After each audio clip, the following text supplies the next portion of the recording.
বিষয়টি আপনি যাচ্ছেন, যে বিষয়ে আপনি জবের জন্য যাচ্ছেন, সেই বিষয়ে বেসিক জিনিসগুলো আপনাকে একটু মাথায় নিতে হবে। আরেকটি ক্ষেত্রে কোথায় চাকরি হয় না, আমি পাস করেছে 7 বছর 10 বছর, আমি জিজ্ঞেস করি আপনি এতদিন কি করলেন? স্যার বসেছিলাম। বসেছিলেন? জি স্যার বসেছিলাম। তখন আপনার বাবা কি করেন? গ্রামের কৃষক। তো আপনি গ্রামের, আপনার বাবার গ্রামের কৃষক কিংবা দিনমজুর, কিন্তু আপনি পাস করার পর 7 বছর ধরে বসে আছেন। তাহলে আপনি গ্রামে ধানের জমিতে যাননি, আপনি আমার বাবাকে হেল্প করেন, চাকরি নিলেও ওখানে শেষ।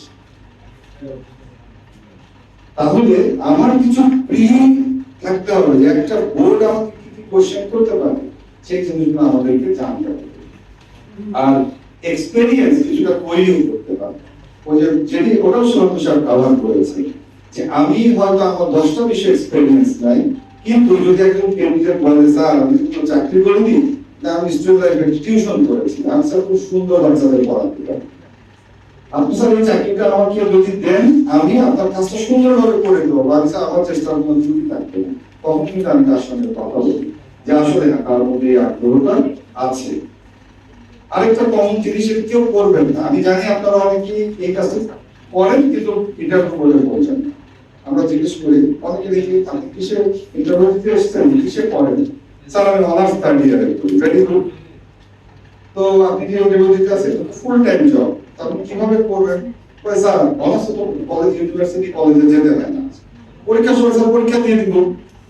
এটি বর্তমান সময়ে ছেলে মেয়েদের 70% ছেলেমেয়ের কমন অ্যান্সার, স্যার কলেজে যেতে হয় না, আমরা শুধু পরীক্ষা দিই।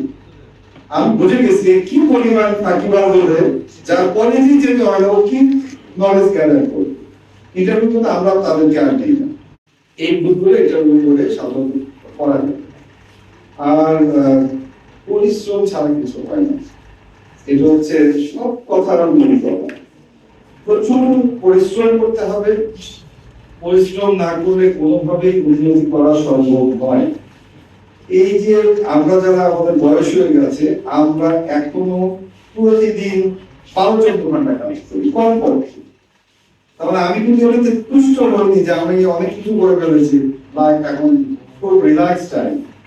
এই ব্যাপারটা এইভাবে দেখতে হবে না, প্রতিদিন মনে করতে হবে আমার মধ্যে কি আছে। আরেকটি কথা খুব ইম্পর্টেন্ট বলেছেন, আমি দুটো ঘটনা বলবো। আজকের একটি কথা বলে, আমার একজন অফিসারকে আমি এক জায়গায় নেগোসিয়েশন করতে পাঠিয়েছিলাম, নেগোসিয়েশনের ডিটেইলসে আর গেলাম। তো যাকে নেগোসিয়েশন করতে পাঠিয়েছি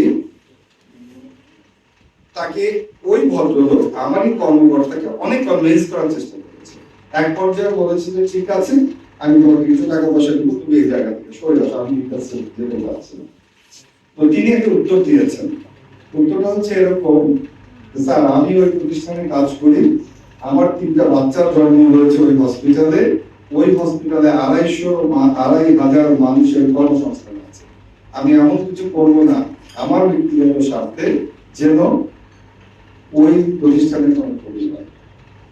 উনি যার সঙ্গে নেগোসিয়েশন করতে গেছেন, তিনি পরে আমাকে ফোন করে কথা যখন বলেছেন, আমার ওই কর্মকর্তার প্রতি কতখানি সিম্প্যাথি ডেভেলপ করবে কিংবা তার প্রতি আসলে আমি কতখানি করবো, এটা কিন্তু আমাকে আর বলে দিতে হবে না। ওই কর্মকর্তাকে কোনোদিন আমার কাছে আসতে হবে না যে স্যার আমার বেতনটা বাড়াতে, কারণ পৃথিবীটা গিভে দিয়েছে, আমি যার কাছে যা আউটপুট পাবো আমি তাকে তার ডাবল রিটার্ন করার চেষ্টা করবো। আমাদের একটা মেয়ে আছে, নেপালি একটা মেয়ে, একদিন আমার কাছে এসছে চাকরি করতে। ফার্স্ট ইমপ্রেশনে আমি খুব ব্যস্ত ছিলাম, ইমপ্রেশনে আমার তার ভালো লাগেনি।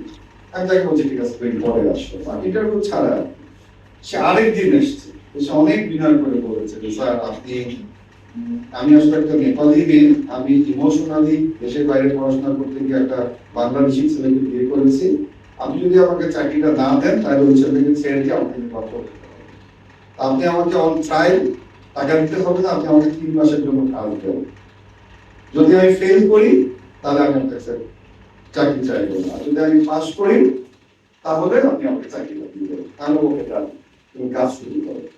She is now one of the best employee in my hospital. এবং উনি একটা কথা বলেছেন না যে বসের কিভাবে প্রিপেয়ার মানে মানসিক যদি থাকে যে এই কাজটি অমুকে করেছে মানে এটা আমাকে দেখতে হবে।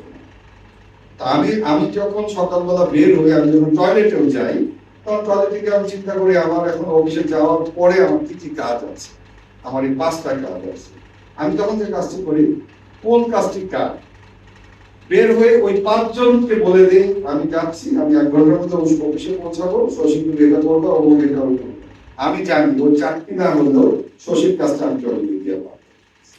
তবে ওকে আমি এই বছর মিনিমাম 10 জন স্টাফের স্যালারি আমি তাকে প্রদান করেছি, বিকজ ও আমার অনেক পরিশ্রম করে দিয়েছে। তো এই যে efficiency, that is very important.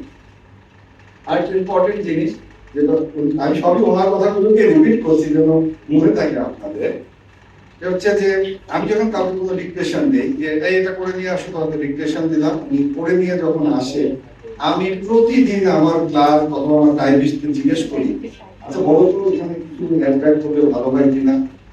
কম ওই স্টাফটা হয়তো ভয়ে ভয়ে প্রথম বলতো, স্যার এইখানে এইটা লিখেছেন, এইটা এই লাইন না হয় এটা হলে কেমন হয় স্যার। হ্যাঁ কিন্তু ভালো বলেছেন। কোন ওয়ার্ড বা কোন সেন্টেন্স যদি আমার কাছে মনোভূত নাও হয়, তারপরেও আমি ওকে কিছুটা তার কথা রাখার জন্য কিছু অ্যাড ব্যাক করি। What is my benefit? Benefit হচ্ছে ও যখন দেখবে যে আমার কাজ বসকে ইমপ্রেস করতে পারে, ও তখন আরো আগ্রহ নিয়ে কাজ করে এবং সে তখন আমাকে আরো অনেক বেশি ইফোর্ট দিতে পারবে। তখন আমার চিন্তার খোরাক করে যাবে, তার চিন্তার উপর আমি ডিপেন্ডেন্ট হতে পারবো।